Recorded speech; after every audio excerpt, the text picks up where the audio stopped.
네, 안녕하십니까. 빌레펠트 교회 성도 여러분, 이재용 목사입니다. 저희가 이 성경 통독을 위한 성경 개론, 각 권의 개론을 작년부터 이렇게 시작했는데, 원래 작년에 끝내려고 했어요. 그런데 이 마지막 요한계시록을 냅두고, 지금 벌써 한 달이 지났습니다. 이걸 녹음을 해야지, 한번 올려야지라고 생각한 게 벌써 한 달이 지났는데요. 그래서 벌써 새해가 지났죠. 그런데 변명을 좀 하자면은 이게 제가 지금 몇 차례 녹음을 하고 있는 거예요. 녹음을 이미 끝냈는데 이거 내용이 좀 아쉬운데 좀 별론데 해서 또 하고 하다 보니까 지금 몇 번째 녹음을 하고 있는지 모르겠고요. 또 워낙에 요한계시록이 좀 어렵기도 하고 오해도 많고 또 이 요한계시록을 잘못 해석해서 이상한 해석들을 하는 분들과 그런 내용들이 인터넷에 워낙 많이 있어서 요한계시록을 계속 자료를 추가하고 또 살펴보고 하다가 늦어졌습니다. 그래서 정말 죄송하고요. 그래도 이렇게 끝까지 계속 이렇게 따라와 주시는 성도님들, 들어주시는 성도님들이 계시니까 너무 감사드리면서 오늘 이제 요한계시록 말씀을 녹음을 하고 함께 나눠보려고 합니다. 오늘 워낙에 설명할 게 많아서 정말 좀 더 빨리빨리 좀 진행을 할 것 같습니다. 그러니까 성도님들께서 조금 더 이제 부족한 게 있으시면 제게 말씀해 주시고요. 제가 그러면은 또 참고할 만한 좋은 강의나 아니면 텍스트 같은 것들이 있으면은 말씀드리고 나눠드리도록 하겠습니다. 자, 일단 우리 성도님들께서 성경에서 제일 이제 이해하기 어려운 말씀들이 여러 개가 있겠죠. 그런데 그 중에 아마 1순위로 요한계시록이 뽑히지 않을까 싶습니다. 왜냐하면 요한계시록이 일단 어렵고요. 또 조금 무섭다라고 생각을 하세요. 그죠? 저도 요한계시록을 읽으면은 막 다 아는 게 아니죠. 요한계시록에 나와 있는 수많은 상징들과 그런 이야기들을 제가 어떻게 다 알겠습니까? 세계적인 성경학자들도 이게 의견이 일치가 안 돼서 뭐 논쟁을 하고 있는데 말이죠. 그래서 우리가 요한계시록을 어려워하는 건 당연합니다. 근데 무서워하는 건 사실 말이 안 되는데, 근데 어려워하는 건 당연해요. 왜 어려운 게 당연하냐? 이게 장르가 완전 다른 거예요. 우리가 지금까지 읽어왔던 성경책의 장르들이 있습니다. 근데 이 서술 방식이 요한계시록이 완전 달라요. 이게 사실 에스겔도 조금 나오고 다니엘서 후반부도 그렇고, 근데 이런 걸 우리가 묵시문학이라고 하는데, 이 묵시문학이란 장르가 우리가 접할 수 있는 장르가 아닙니다. 이게 이제 그 초대교회 당시 기원 전, 기원 후 이렇게 해서 몇백 년 동안 이제 유행했던 유대 문학의 일종이거든요. 그래서 우리가 당연히 이해를 못하죠. 그러니까 예를 들어 이해하기 쉽게 예를 들어서 보자면은 우리 교회에도 이 K-팝을 좋아해서 한국 문화에 관심을 갖기 시작하고 한국 드라마도 보고 심지어 우리 한국 교회까지 나왔던 독일 그 청년들이 있는 거 아시죠? 그 청년들이 있었듯이 만약에 독일 사람 누군가가 한국의 노래와 뭐 소설과 드라마나 이걸 너무너무 좋아해요. 그래서 막 보다가 정철의 관동별곡을 한번 봤다고 생각해 봅시다. 그럼 그 사람들이 이해할 수 있겠습니까? 한국인인 우리도 이해가 잘 안 되는데 이해가 안 되죠. 너무 생경한 장르인 거예요. 근데 요한계시록도 마찬가지입니다. 우리가 여기 지금 PPT에 요한계시록 그 묵시문학의 특징들에 대해서 써했는데 이거 뭐 읽은다고 알겠어요? 이 묵시문학의 특징, 그래서 이걸 본다고 우리가 뭐 묵시문학이 익숙해지겠습니까? 그렇진 않아요. 그러니까 우리가 묵시문학인 요한계시록을 읽으면서 바로바로 이해가 되고 뭐 바로바로 은혜 받고 하는 건 정말 쉬운 일이 아니죠. 그냥 묵시문학이 무엇이냐? 여기에 되게 특징들이 나와 있지만 이거는 그냥 책에 나오는 이야기고, 한마디로 얘기해서 구약 성경에서 예언서 이후에 등장한 문학적인 양식이에요. 예언서는 역사 속에서 나타나시는, 역사 속을 향하시는 하나님의 말씀을 전하는 형식이 예언서거든요. 성경에서. 그런데 묵시문학은 이 역사를 넘어서서 종말론적으로 계시되는 하나님의 뜻과 그 말씀을 그리는 그 형식입니다. 이게 되게 중요한 말이에요. 그림으로 그리는 기술이에요. 형상 언어라고 하는데, 한마디로 보는 종말론적인 비전, 그 환상을 그림 그리듯이 설명한단 말입니다. 그러니까 정말 어렵죠. 제가 재작년에 요한계시록 강해를 그 개론 설교를 했을 때 그런 비유를 드린 적이 있어요. 처음 커피를 마신 사람이 커피를 마셔보지 못한 사람에게 설명하기가 얼마나 어렵겠어요. 그 물은 쓴 물이었는데 냄새가 아주 좋았고 처음엔 서스난 뭐 들어가니까 조금 뭐 고소하면서 뭐 시큼한 맛이 나고 뭐 이렇게 하면은 이게 이해가 안 되잖아요. 근데 이런 게 바로 그림 언어, 형상 언어인 거죠. 요한계시록이 어려운 거는 당연해요. 그런데 뭐 당연하다고 뭐 어려우니까 당연하다 읽지 마세요. 이런 얘기가 절대 아닙니다. 어렵다는 얘기는 다 알죠. 그런데 요한계시록이 갖고 있는 하나님의 말씀으로서 요한계시록을 갖고 있는 독특한 특징이 있어요. 그건 뭐냐면 원래 묵시문학이라는 건 완전 그냥 초현실주의적인 이야기들이에요. 막 천상에서 막 뭐 초현실주의적인 얘기들이 나오고 역사에 대해서 아주 비관적인 내용으로 끝납니다. 그런데 요한계시록은 초현실을 다루는 게 아니라 이 지금 현실 세계에 대해서 다루고 있어요. 이 현실 세계의 심층부에 움직이는 사탄의 세력과 그리고 하나님의 궁극적인 뜻, 그리고 하나님의 최종적인 승리를 이야기하고 있는 겁니다. 그리고 이 역사가 결국에는 악의 세력이 무너지고 하나님의 세력이 이제 흥왕하리라는 아주 긍정적이고 희망적인 비전을 제시하고 있는 겁니다. 그래서 요한계시록은 결코 그냥 묵시문학이니까 어려워요, 어려우니까 읽지 마세요, 이런 게 아니라는 거 다시 한번 강조해서 말씀을 드리고 싶었습니다. 자, 요한계시록을 이제 읽어보시면은 저희가 재작년에 2019년도에 요한계시록을 개론을 쭉 잡아드린 적은 있어요. 그러니까 그걸 한번 더 들어보시는 것도 괜찮은데 일단 1장은 전반적으로 배경 설명이고요. 요한계시록의 배경에 대한 설명이고 2장과 3장은 지금 우리 교회 창립 30주년을 맞아서 제가 강해 설교를 하고 있습니다. 소아시아에 있는 7교회를 향하신 주님의 책망과 위로를 이렇게 담담하게 쓰고 있는 편지글이죠. 그래서 이건 누구나 언제든지 읽으셔도 아무 어려움이 없이 이해하실 수 있는 말씀입니다. 쉽고 또 깊이 있는 요한 이 학파, 요한 공동체 특유의 쉽고 깊은 이 말씀의 세계가 드러나 있어요. 2장, 3장. 그런데 이제 어려워지는 건 4장부터죠. 4장부터 본격적인 묵시문학적인 특징이 나오게 됩니다.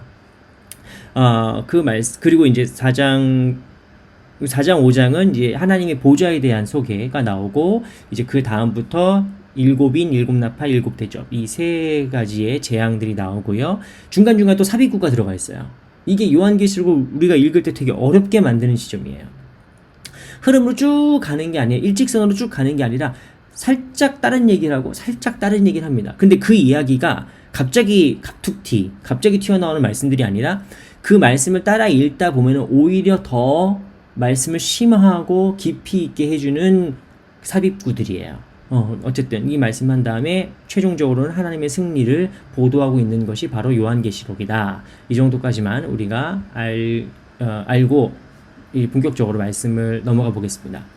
일단 4장 5장 말씀은 재앙의 이야기가 아니에요. 이거는 사도 요한이 천국으로 하나님의 보좌로 들림받아서 그 보좌를 묘사하고 있는 장면이에요. 그리고 5장은 그 보좌 위에 앉으신 우리 하나님과 그 우편에 앉아 계신 어린 양이신 예수 그리스도에 대한 묘사입니다. 이게 이제 본격적으로 요한계시록이 보여주고자 하는 게 나오는 거죠. 그건 뭐냐면 7교회를 향하신 말씀은 이미 2장, 3장에서 다 했어요. 그런데 이제 4장부터 하나님의 시선으로, 하나님의 관점으로 하늘의 묵시록이 시작되는 거죠. 하늘의 비밀을 오픈하는 거예요. 오픈 바룬. 그래서 계시가 시작되는 거죠. 계시록이. 시선이 땅이 아니라 하늘에 있습니다. 그리고 이 하나님의 보좌를 4장에서 묘사를 하는데 아주 아름다운 묘사가 나오는데 이 묘사가 하나님의 보좌에 대한 시선이 요한계시록에 나오는 재앙들이 이게 시작되고 끝날 때마다 계속 반복적으로 등장해요. 이게 무슨 뜻이냐? 앞으로 일어나는, 여러분 요한계시록 읽으실 때 앞으로 일어나는 모든 일들과 때로는 무섭게 만드는 모든 재앙과 뭐 그런 걱정들의 주권이 결국 누구한테 있냐? 하나님께 있다는 걸 보여주는 겁니다. 이 세상의 모든 주권이 결국에는 보좌에 앉으신 우리 하나님과 어린이 함께 있다라는 사실을 요한계시록이 끊임없이 상기시키는 거예요. 요한계시록 사도 요한도 이 계시를 받아 적으면서 아마 읽는 성도들이 무서워할 것이다 라고, 너무 무서움에 떨 것이다 라는 걸 알았던 것 같아요. 그래서 중간중간 삽입구가 나오고, 그래서 계속 하나님의 보좌에 대한 그 묘사가 계속 나오게 됩니다. 어쨌든 요한계시록 이제 4장 5장은 하늘의 보좌에 대한, 그리고 어린 양에 대한 묘사라면 6장부터 이제 본격적인 그 재앙이 시작됩니다. 이 재앙은 그동안 하나님의 보좌 앞에서 봉인되어 있던 두루마리예요. 이 두루마리, 큰 두루마리인데, 이 큰 두루마리 안에는 뭐가 있냐? 이 사탄의 제국인 세상이 어떻게 될 것인지, 그리고 하나님의 계획이 무엇인지가 나와 있는 그 비밀이 들어가 있는 두루마리예요. 이 두루마리에 봉인이 7개가 붙어 있는데, 이게 보통 봉인이 하나만 붙어 있어도 권위가 있는 거거든요. 그리고 뭐 황제의 봉인은 뭐 3개라나 뭐 그런 얘기가 있어요. 그런데 7개로 봉인이 붙어 있다는 건, 이건 아무도 건드릴 수 없는 정말 중요한 문서인 거죠. 근데 이 봉인을 뗄 수 있는 권한을 가진 자가 누구냐? 바로 어린 양이신 우리 주 예수 그리스도예요. 그래서 6장은 그 세상의 비밀이 담겨 있는 봉인을 예수님께서 떼시는 것으로 시작됩니다. 그게 이제 7인의 재앙이죠. 7인의 재앙. 그리고 이 7인의 재앙이 끝나면 7 나팔의 재앙, 7 대접의 재앙, 이렇게 점진적으로 착착착 이루어져요. 그래서 이거를 화라고 하는 거예요. 이 화라는 말은 이 요한계시록 8장 13절에 하늘의 독수리가 날아가면서 남은 화가 3개 남았다라고 얘기하면서 하는 부분에서 차용된 거긴 한데, 이게 물론 이제 독수리는 7 나팔 재앙 때 이야기하고 있는 부분이긴 하지만, 이게 전체적으로 요한계시록에 나와 있는 재앙의 큰 구조를 보여주고 있는 겁니다. 그래서 이 재앙이 뭐 순차적으로 시간적으로 이루어진다라기보다는 이 막 동시다발적으로 이루어지면서 사탄의 세력에 대한 이 세상에 교회를 억압하고 핍박하는 세계 세상에 대한 동시다발적인 전방위적인 재앙들이에요. 근데 특히 이제 첫 번째부터 네 번째 재앙은 동시에 일어납니다. 다다다닥 이렇게 나는 거예요. 근데 이 재앙들이 갖고 있는 특징들이 있습니다. 그래서 이게 시간 순으로 쭉 이루어진다기보다는 동시다발적으로 이루어지게 되는데, 재앙들의 순서가 좀 달라요. 그러니까 7인의 재앙은 7인의 재앙, 2인을 하나씩 뗄 때마다 나오는 재앙들은 잘 읽어보시면 대체로 뭐 전쟁이나 내란이나 기근이나 뭐 사망과 같은 세상을 향한 재앙입니다. 세상을 향한 재앙. 그러니까 이거 한마디로 로마 세력? 로마랄지 아무튼 그 교회를 핍박하는 그 세상에 대한 재앙의 순서를 보여주고 있어요. 그리고 이제 뭐 그 천사들이 재앙을 내릴 때 뭐 4분의 1의 권세를 가지고 재앙을 하고, 그러니까 4분의 1 뭐 정도로 되는데, 7 나팔 재앙으로 가면은 이제 7 나팔의 재앙은 그 나라를 넘어서, 그러니까 이게 세상이라고 하니까 똑같은 말 같아서 그런데, 나라를 넘어서 어떤 자연 세계까지 재앙이 임하게 됩니다. 그래서 뭐 땅의 3분의 1이 불타고 바다의 3분의 1이 뭐 피가 되고 뭐 이렇게 되는 거죠. 그러니까 그 전에는 나라, 그러니까 임금, 왕족, 장군들 뭐 이런 사람들이 막 두려워 떠는 장면이 나오는데, 4분의 1 뭐 이렇게. 그런데 7 나팔의 재앙 때는 더 범위가 커지죠. 3분의 1이 땅이 막 불타고 막 그런다는 거죠. 그러니까 우리가 여기서 불편하죠. 왜냐하면 아니 뭐 사람이 죄를 졌는데 왜 자연이 심판을 받냐, 바다가 무슨 죄냐, 땅이 무슨 죄냐, 뭐 이런 질문이 나올 수가 있잖아요. 그런데 요한계시록에서 이 세상은 이미 회개의 가능성이 사라진 곳입니다. 사탄의 영토예요. 그러니까 여기에 나오는 땅과 바다와 막 이런 것들을 우리가 바라보는 자연 세계로 바라보시면 안 돼요. 그렇게 보시면 이제 요한계시록을 좀 오해하시는 거예요. 묵시문학적인 측면에서 요한계시록이 지금 묘사하고 있는 이 심판받는 자연의 모습은 우리가 눈으로 보는 현실적인 자연이 아니라 사탄의 지배를 받는 사탄의 영토다. 그러니까 하늘의 공격이죠. 7 나팔의 재앙은 사탄의 영토인 옛 세계에 대한 하늘의 공격을 하는 겁니다. 이게 마치 뭐가 같냐면은 출애굽 당시에 그 10가지 재앙을 떠올리게 하는 거죠. 10가지 재앙을. 그래서 어쨌든 이렇게 심판의 범위가 확장된다는 걸 볼 수가 있고, 그 다음에 이제 훅 뛰어넘어서 15장으로 가보시면은 이제 마지막 재앙인 7대접의 재앙이 나와요. 7대접의 재앙은 이 하나님의 심판이 결국 누구를 향하고 있는 것이냐. 로마가 막 미워 죽겠어. 하나님이 난 바다가 싫어. 이렇게 막 자연을 향해서 하나님이 심판을 내리고 막 재앙을 하는 게 아니라 결국 15장 7대접의 재앙에서 하나님의 이 심판의 정체가 드러나요. 그건 뭐냐? 사탄이에요. 사탄에 대한, 악한 세력에 대한 하나님의 철저하고 전면적인 심판과 재앙이 바로 요한계시록이 보여주는 재앙의 본질입니다.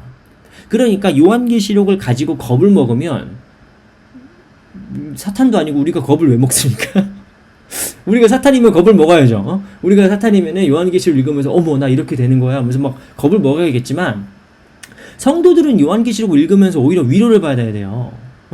오히려. 왜냐하면은 아무튼 이거는 지금 제가 요한계시록의 전체의 가장 중요한 이제 재앙의 순서를 말씀드리려고 한 거고요. 성도들은 여기서 겁먹으면 안 되고 우리는 여기서 위로를 받아야 돼요. 그건 뭐냐면은 삽입구예요. 아까 말씀드린 것처럼 삽입구. 요한계시록은 6장부터 쭉 이어져서 이제 그 재앙의 순서와 종류를 얘기해 주는데, 그건 성도를 향한 것이 아니고 사탄의 세력을 향한 것이고, 그럼 성도를 향한 말씀은 무엇이냐? 바로 삽입구입니다. 이게 7장과 10장과 12장과 이렇게 막 섞여 있어요. 근데 왜 섞여 있냐? 이게 마지막 문장, 마지막 그 구절과 연결되어 있기 때문입니다. 그래서 이 삽입구에서는, 그러니까 이 6장의 마지막이 어떻게 끝나냐면은, 이 진노의 큰 날이 이르렀으니 누가 능히 서리요? 라면서 끝납니다. 이런 질문을 던지면서 끝나요. 그러면 누가 설 것인가가 보여주는 거예요, 7장은. 그러니까 그 재앙만 쭉 얘기하는 게 아니라 누가 능히 서리요? 이 사람들이 쓴다. 이 사람들이 하나님 앞에 선다. 그들이 누구냐? 바로 인을 맞은 주님의 백성들인 14만 4천 명입니다. 14만 4천 명의 하늘의 허다한 무리들이 하나님 앞에서 잔치를 벌여요. 어린 양과 함께 잔치를 벌입니다. 그러니까 누가 능히 서리요? 바로 순결함을 지킨 하나님의 교회다는 거예요. 그러니까 이렇게 이어지는 거예요. 그런데 이 14만 4천 명을 설명하지 않을 수 없죠. 왜냐면 여기에서 황당한 이단이 등장해서 14만 4천 명이 우리도 14만 4천 명 안에 들어가야 된다는 등 이상한 얘기를 하는 이단들이 있는데, 이거는 절대 그런 해석이 아닙니다. 이거 예전에도 말씀드렸는데, 이거 이제 구약의 12지파와 이제 그 예수님의 12제자 그리고 이제 천이 결합된 숫자예요. 근데 이게 하나님의 백성을 뜻하는, 새 이스라엘을 뜻하는 하나님의 백성의 완전함을 보여준 상징적인 숫자지, 구원받은 사람이 14만 4천 명밖에 안 된다는 말 자체가 이게 이런 거에 빠지면은 안 됩니다. 그러니까 어쨌든 그 삽입구, 7장 삽입구에서 보여주는 건 뭐냐면은 이 재앙과 너희는 관계가 없다는 거예요. 요한계시록 읽고 무서워 떨지 마라. 왜? 이 재앙과 하나님의 교회는 관계가 없어. 하나님의 교회는 오히려 재앙이 아니라 어린 양과 더불어서 이 승리의 노래를 부르며 하나님을 찬양하는 자리에 초대된 자들이지 두려워 떠는 자들이 아니다라는 걸 보여주는 겁니다. 자, 그리고 이제 7인의 재앙이 끝나고 7 나팔의 재앙 중에 또 갑자기 그 삽입구가 나와요. 이 삽입구는 무엇이냐면은 7장과 좀 다릅니다. 여러분, 우리가 요한계시록 2장 3장에서 이제 7교회에 주시는 말씀들을 읽어보았을 때 하나님께서 당근과 채찍을 다 주시죠. 예수님께서 위로하고 네가 얼마나 힘들었는지 안다. 네가 얼마나 고생했는지 안다. 그렇지만 네가 이걸 해야 된다라고 하나님께서 책망도 하시잖아요. 마찬가지입니다. 요한계시록의 이 묵시문학적인 뒷부분도 7장에서 너희들은 이 재앙과 관련이 없고 어린 양 앞에 누가 능히 서리요? 너희가 선다 라고 믿음과 확신과 소망을 주지만, 동시에 10장, 11장 그 삽입구에서는 교회의 사명을 던져줍니다. 단순히 우리 죽은 다음 천국 간다 이게 아니라 너희가 이 어두운 세상 속에서 무엇을 해야 된다? 복음을 전하는 사명을 감당해야 된다라는 것을 보여주는 거예요. 그래서 그 전까지 요한이 하나님의 보좌에 올라가서 한 천상의 시간 그 시점으로 이 재앙들을 기술했다가 10장에서는 내려와요. 그래서 땅의 관점에서 이제 하나님의 역사를 바라보게 됩니다. 근데 하나님의 역사가 어떻게 되느냐? 위대한 천사가 내려와서, 뭐 가브리엘이라는 말이 있습니다. 위대한 천사가 내려와서 작은 두루마리를 먹으라고 해요. 요한에게. 요한은 그 전까지 나레이터였다가 하나님의 이거를 소개하고 설명한 나레이터였다가 그가 이제 그 말씀을 받아 먹는, 그 작은 두루마리를 받아 먹는 주인공이 됩니다. 이건 단순히 사도 요한만을 가리키는 게 아니라 우리 모든 교회를 가리키는 겁니다. 교회는 이 어두운 세상 속에, 이 죄가 많은 세상 속에서 하나님의 말씀을 받아먹고 그 말씀을 증거해야 되는 사명을 가진 공동체인 거예요. 그런데 그 말씀이 어떠냐?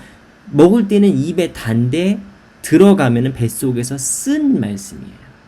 이게 바로 복음의 선교의 본질이죠. 여러분 하나님 말씀 증거해 보시면은요, 여러분이 옆에 있는 친구나 가족이나 사랑하는 사람을 전도하려고 하시면 이게 얼마나 고통스러운 일인지 아시게 될 거예요. 증인의 삶이라는 것은 정말 고통스러운 겁니다. 그것은 정말 예수님처럼 십자가를 지는 일이에요. 뱃속이 쓰린 일입니다. 그런데 하나님의 말씀을 경험한 사람은 그 경험을 증거하지 않을 수 없는 겁니다. 그래서 이제 11장에서는 두 증인이라는 상징적인 인물들이 나오는데 이 인물들 역시 사명을 받아요. 성전을 측량하고 이제 복음을 선포할 사명을 받는데 결국에는 순교를 당합니다. 이거는 그때 당시 교회의 선교적 상황을 보여주는 거예요. 지금 우리가 천국에서 나중에 뭐 띵까띵까 하나님과 뭐 찬양하고 잔치하고 뭐 이런 것만 환상적으로 꿈꾸는 게 아니라 지금 정말 목이 날아갈 수도 있는 이 이 어려운 세상 속에서도 그럼에도 불구하고 선교적인 사명을 감당해야 한다라는 어떤 그런 절박감들이 나와 있는 것이죠. 그리고 이제 12장부터 14장까지 이것도 삽입구예요. 갑자기 이제 재앙 얘기가 나오지 않고 뜬금없이 막 해산하는 여인과 아들의 이야기가 나옵니다. 그리고 뭐 갑자기 붉은 용이 나타나고. 근데 이거는 다 상징으로 보셔야 돼요. 여기서 그 해산하는 여인은 카톨릭에서는 이제 마리아라고 얘기하는데 이거는 마리아라고 하면 너무 뜬금없어요. 사실 이거는 교회입니다. 그러니까 이게 되게 재밌는 얘기죠. 우리는 예수 그리스도를 교회의 머리로 하고 예수 그리스도로 비롯된 게 교회죠. 그런데 요한계시록에서는 교회가 해산한 여인이 되어서 아들을 낳는데 이 아들이 세상을 구원할 자인데 이 아들이 누구냐? 바로 예수 그리스도예요. 그러니까 교회가 박해받고 그 성도들은 재앙을 받지 않습니다. 핍박과 박해를 받는 거지. 박해받고 막 찢기고 힘들고 하면서도 그 안에 무엇을 담고 있느냐? 바로 예수 그리스도라는 메시아를 담고 있는 거예요. 이게 아주 상징적인 그림입니다. 그런데 그 커다란 용이 이 여인을 박해하고 아들을 죽이려고 해요. 이게 누구예요? 바로 사탄입니다.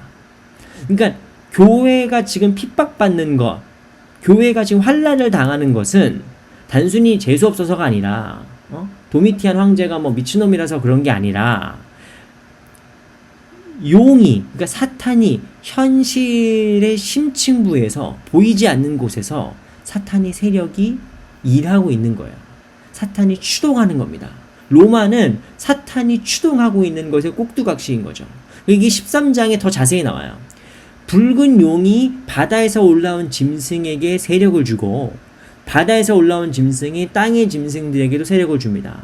이게 사탄의 삼위일체죠. 우리 하나님의 삼위일체는 성부, 성자, 성령 하나님께서 서로 사랑하시면서 서로 상호 침투하시면서 사랑하시고 아들을 내어주기까지 죽기까지 세상을 사랑하시는 모습이 나오는데 사탄의 삼위일체는 현실의 심층부에 보이지 않는 곳에서 일하는 사탄과 가장 강력한 세력인 바다에서 올라온 짐승, 즉 로마예요. 로마라는 세력과 그리고 땅에서 활동하는 짐승들, 거짓 선지자들, 바로 지방 의회인 코이노를 가리킵니다. 소아시아 일대에서 황제의 이 그 끈앞을 황제의 수족이 되어서 어떻게 잘 보일까 막 아부하면서 성도들을 막 잡아 가두고 이렇게 했던 그런 코인원들을 가리키는 거예요. 그러니까 이 사탄의 삼위일체가 교회를 전방위적으로 압박하고 있는 모습들이 12장부터 14장까지 묘사가 되고 있는 거죠. 여기에서 이 바벨론의 정체가 드러납니다. 이게 로마를 가리키는 거예요. 왜 로마를 바벨론이라 불렀느냐에 대해서는 지난번에 말씀드렸지만 그때 당시에 바벨론 제국이 없거든요. 근데 왜 로마를 바벨론이라 불렀느냐? 바벨론 제국과 로마 제국의 공통적인 특징이 있습니다. 그건 뭐냐면은 예루살렘 성전을 무너뜨렸다는 거예요. 바벨론도 예루살렘 성전을 무너뜨렸고 로마 또한 예루살렘 성전을 무너뜨립니다. 그리고 뭐 여러 가지 측면에서 로마를 바벨론이라고 묘사를 하는데, 어쨌든 이 삽입구에서 보여주고 있는 건 뭐냐면은 결국에 뭐 19장은 7장과 같이 이제 어린 양의 혼인잔치, 할렐루야 찬양, 그 성도들이 다시 찬양하고 회복되는 하나님께서 그들의 눈물을 닦아주시는 이야기가, 아름다운 이야기가 나와요. 그런데 아까 말씀드린 것처럼 메인 스토리는 재앙을 가리키는 게 요한계시록의 그 봉인된, 7인으로 봉인된 그 우주의 종말의 모습이란 말입니다. 근데 그 중간에 삽입구가 왜 있는 거예요?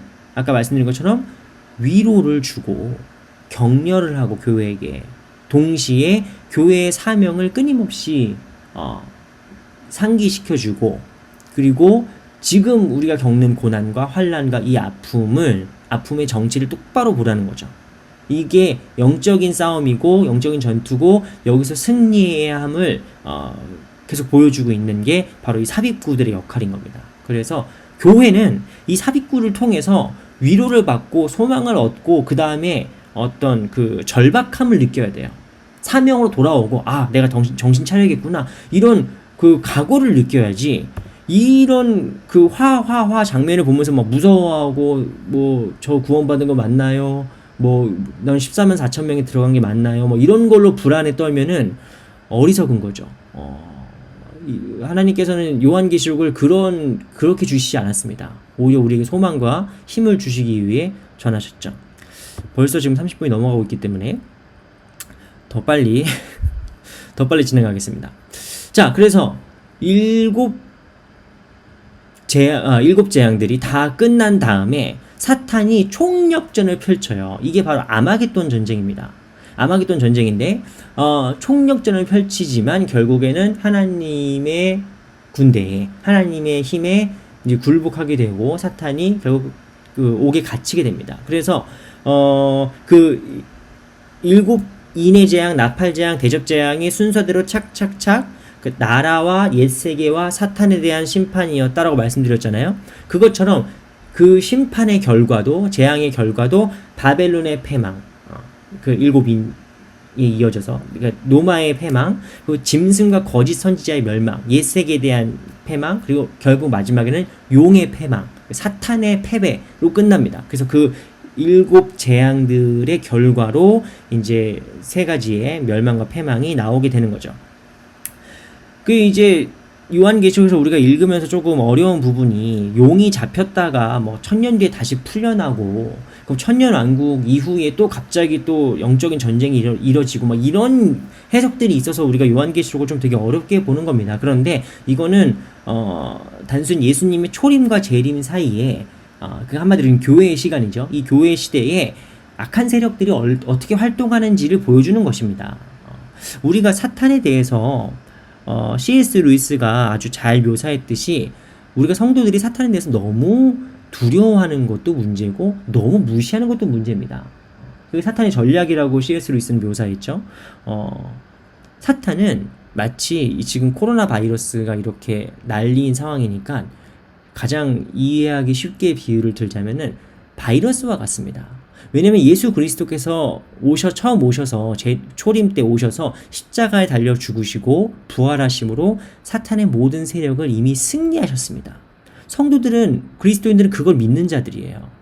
그런데 그 사탄은 이제 더 이상 머리가 깨졌으니까, 예수님에 의해서 머리가 깨졌으니까 세력이 없어요. 힘이 없습니다. 사탄이 우리를 지옥으로 끌고 가지 못합니다. 왜? 우리는 예수 그리스도의 복음에 붙들렸는데.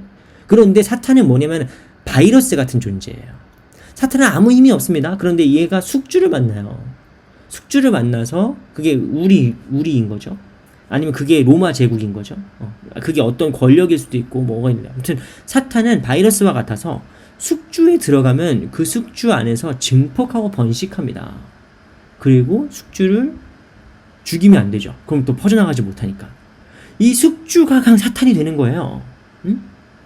그러니까 우리가 요한계시록에 나오는 막 용 이렇게 나오니까 막 사탄이 엄청나게 거대한 존재고 하나님과 막 이렇게 막 맞짱을 뜰 수 있을 만큼 힘이 대단한 존재인 것처럼 우리가 생각할 수 있지만 그렇지 않아요.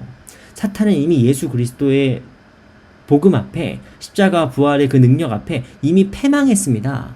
그런데 마치 용이 잡혔다가 풀려난 것처럼 활동을 하죠. 바이러스가 활동하는 것처럼 사탄이, 악의 세력이 지금도 우리 안에서 활동할 수 있습니다. 그걸 주의해야 하는 거예요. 그걸 주의해야 되는 겁니다. 그리고 이제 요한계시록에서 또 어려운 부분이 이제 곡과 마곡의 전쟁, 사탄, 붉은 용이 이제 풀려나서 온 땅에 이제 자기 군대들을 모아서 곡과 마곡의 전쟁을 벌이는데, 이거는 그 구약 성경의 에스겔에 나오는, 에스겔 38장과 39장에 나오는 묘사를 차용한 겁니다. 이거를 곡과 마곡의 전쟁을 또 막 이상하게 해석해가지고 막 그게 사실 뭐 러시아의 군대를 의미하는 거다, 이게 뭐 중국의 공산당을 의미하는 거다, 이렇게 막 해석한 게 인터넷에 널려 있어요. 인터넷에 오만, 진짜 뭐 아마겟돈 전쟁은 사실 뭐 나중에 중국과 뭐 미국이 핵전쟁을 일으키는 거다 하면서 막 이렇게 묘사하는 그 블로그나 내용들이 정말 너무너무 많아서 충격적일 정도입니다. 이런 해석이 요한계시록의 말씀을 오염시키는 거예요. 곡해하는 거고. 근데 이제 더 무서운 거 뭐냐면은, 이렇게 가다가 결국에는 어떻게 되냐면은 세대주의라고 해서 요한계시록을 가지고 아주 비성경적인 해석들을 일으키는 겁니다. 그러니까 막 무슨 그 아마겟돈이 바로 핵전쟁이에요. 그 적그리스도가 등장해서 우리 이마에 뭐 바코드를 넣을 건데 뭐 이렇게 얘기하면서 이상한, 성경에 나와 있지도 않는 막 7년 대환란. 7년 대환란이라는 말이 없어요, 성경에. 7가지의 재앙이 나오고, 그 재앙은 아까 말씀드렸지만 시간적인 순서가 아닙니다. 7이는 뭐 1년 뒤에 뭐 7인이고 그 1년 뒤에 나팔이고, 이게 아니라 동시다발적으로 막 재앙이 일어나는데 그거를 다 어떻게 껴맞춰가지고 7년 대환란이 오며 뭐 성도들은 휴거를 받는데 뭐 휴거를 내가 못 받으면 어떡하지, 뭐 이런 식으로 불안감을 조정하는 건 결코 요한계시록이 말하고자 하는 메시지가 아니에요. 그러니까 우리가 성도님들이 성경을 읽으실 때 우리가 계속 말씀드리지만 잘 모르겠다 하시면 그냥 넘어가시는 것도 지혜입니다. 왜냐면 여러분이 모르는 것보다 아는 게 더 많아요. 그리고 성경에서 가장 중요한 건 뭐예요? 우리를 향하신 하나님의 사랑이에요. 그 기준으로 말씀을 봐야지, 이런 걸로 지역적인 문제로 이렇게 막 뭐가 맞니, 그 정체가 사실은 뭐였니, 이런 거에 따지기 시작하면은 그 이상한 이단에 빠질 수가 있습니다. 어쨌든 네, 이건 좀 이따가 한번 더 다룰 수 있으면 다루는데 그렇게 다룰 만한 가치가 있는 얘기는 아닌데, 요즘 한국의 뭐 BTJ나 뭐 인터콥 선교단체나 뭐 그런 좀 논란을 일으키는 선교단체가 워낙 많아서 이 종말론이 잘못된 거거든요. 이제 이 종말론, 잘못된 종말론과 음모론이 결합되면서 아주 끔찍한 혼종이 나온 거거든요. 그래서 그것 때문에 말씀을 드렸습니다. 그래서 결국 요한계시록이 말하고자 하는 건 무엇이냐? 새하늘과 새 땅입니다. 옛 질서, 옛 세계, 그러니까 사탄의 영토였던 세계가 끝나고 하나님의 새로운 창조가 펼쳐지는 것이 바로 요한계시록, 7인으로 봉인된 두루마리가 결국에는 지시하고자 하는 게 바로 새하늘과 새 땅이에요. 이게 창조의 회복이고, 저는 신천지가 정말 미운 게 뭐냐면은 새하늘과 새 땅이라는 이 아름다운 말을 오염시켰어요. 신천지라고. 신천지라는 이 아름다운 말을 이단들 때문에 쓰질 못해요, 이제. 참, 진짜. 예, 그렇고요.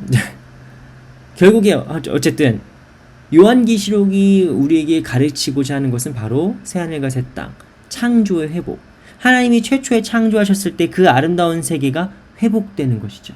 그래서 요한계시록 어떻게 끝납니까? 마라나타, 주 예수여 어서 오시옵소서라는 종말론적인 기대감으로 끝나요.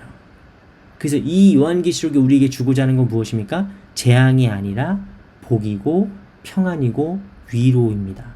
그리고 사명이죠. 이 시대에 우리가 어떻게 다시 그 교회로서 그리스도의 순결한 신부로서 우리가 교회가 이 땅에서 선교하며 살아갈 수 있겠느냐를 우리에게 그 도전을 주시는 거지, 이거를 두려움으로 그냥 아니면 무지함으로 몰라요 이렇게 이걸로 넘기면 안 된다, 이런 얘기를 또 한번 드립니다. 아까 세대주의 말씀 잠깐 드리긴 했는데, 세대주의에서 가장 이제 우리가 세대주의에 대해서도 워낙에 많은 이야기를 나눌 수 있겠지만 그냥 간단하게 말씀드려서, 요한계시록은 이 인류 역사에 대한 비밀 코드가 아니에요. 그거를 우리가 잊지 않아야 됩니다. 요한계시록의 재앙들은 뭔가 비밀스럽게 코드를 만들어가지고 앞으로 아마겟돈 봤지? 그거 뭐 미국이 이라크 침공했지? 그거 사실 그거 아마겟돈이야? 뭐 이런 식으로 해석하면 안 돼요. 요한계시록은 우리가 1차적으로 가져야 될 마음은 뭐냐면은, 이거는 명백히 로마 제국의 멸망을 가리킨다로 이해해야 됩니다. 이게 뭐 무슨 인류 역사의 뭐 비밀 코드 이렇게 가면은 잘못된 오해에 빠져요. 물론 하나님 말씀을 오늘 우리에게 주시는 말씀으로 이해하고 받아들이고 적용하는 시도는 아주 좋은 시도지만, 이거를 이렇게 자의적으로 막 끼워 맞추는 거는 안 돼요. 그건 이단들이 한 짓이에요. 아까 말씀드렸죠? 휴거라는 말, 7년 대환란이란 말 성경에 나오지 않습니다.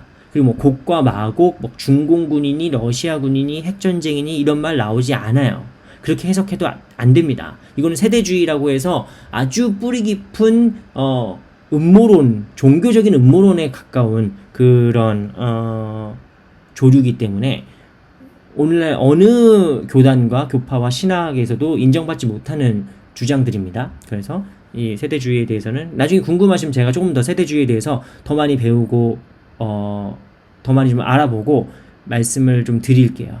근데 무서워요. 이분들이 꼭 몰려다니시더라고요, 댓글. 그 댓글에 막 욕을 쓰고 막 그러시는데, 어쨌든 그렇다는 거. 그래서 우리가 빨리 정리를 하자면은, 요한계시록 읽을 때 우리가 주의해야 될 것은 무엇이냐면, 첫 번째, 요한계시록의 말씀을 그냥 말씀으로 받아들여야지, 이거를 우리가 사는 역사에 하나하나 대입하고 접목하려고 하는 시도를 하시면 안 됩니다. 뭐 스마트폰이 뭐 666 뭐 그 짐승의 표라는 둥, 뭐 이게 그 무슨 또 뭐 아까 말씀드린 곡과 마곡이 막 중공군과 러시아 군대라는 둥, 뭐 아마겟돈 핵전쟁이라는 둥, 뭐 이런 얘기들은 옳지 않아요. 요한계시록을 해석하는 바른 입장이 아닙니다. 그걸 꼭 기억하셔야 되고요. 말씀은 말씀으로 받아들이셔야 돼요. 그리고 아까 제가 말씀드린 그 구조, 재앙이 있는데 그 재앙은 누구를 위한 것이다? 누구에 대한 것이다? 성도에 대한 게 아니에요. 교회를 지금까지 핍박하고 박해했던, 회개를 하지 않는, 회개할 마음이 없는 세상에 대한 것, 즉 사탄의 영토에 대한 하나님의 무차별적인 그 철저한 심판이고 재앙인 것이지 교회가 아닙니다. 교회가 아니에요. 아까 말씀드렸죠? 성도는 환난을 당하는 자, 핍박을 당하는 자지 재앙을 받는 자가 아니라는 거예요. 그리고 뭐 상징적인 숫자들에 대해서 너무 집착하시면 안 됩니다. 뭐 바벨론 이런 거 아까 로마라고 말씀드렸죠. 근데 뭐 어떤 또 분들은 바벨론이 뭐 카톨릭 교회다 뭐 또 이렇게 말씀하세요. 나 진짜 이게 답이 안 나옵니다. 이게 근데 지금 제가 드리는 말씀은 보수적이거나 진보적이거나 모든 신학적인 책들과 입장들이 성경을 면밀하게 분석하고 한 결과 합의된 해석의 틀이에요. 이거를 막 그렇게 보시면 어렵고요. 여인과 아이 뭐 이런 것도 아까 말씀드린 것처럼 여인이 교회이고 그 해산한 그 아이, 세상을 구원할 그 아이가 바로 예수 그리스도. 그 14만 4천 명이라는 그 숫자도 아까 말씀드렸죠.